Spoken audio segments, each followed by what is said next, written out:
wakas, pakong luya malilinis na rin. Shoutout nga pala mga kamodel, ito para si Telma.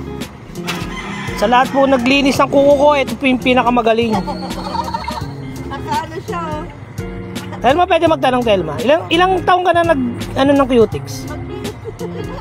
Ako? Oo, naglilinis. Anim. Ito mga kamodel, ito si Telma, yan po talaga yung magaling maglinis po yan. Ulitin nga natin.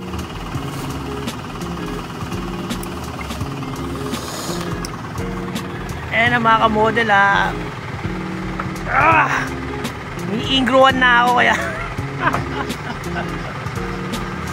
napapangiwi ako, pero pagkatapos naman yan napakaganda na ng kuko at napakalinis pa. Pasensya na kayo mga kamodel at medyo isang buwan yata itong hindi nalinis kaya medyo pero ayos naman, good naman siya. Mamayin pa ako na mukhang luya, magbubukang pa na talaga mamaya.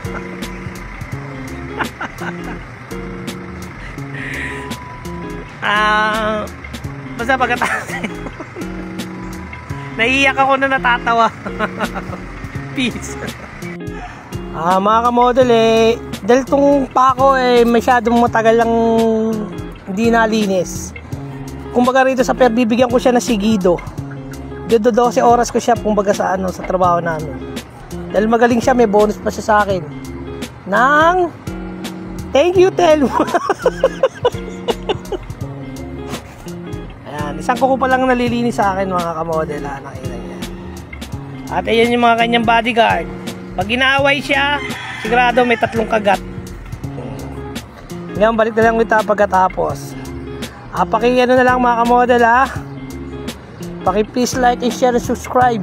At paki-click na rin yung bell para updated kayo sa mga video ko.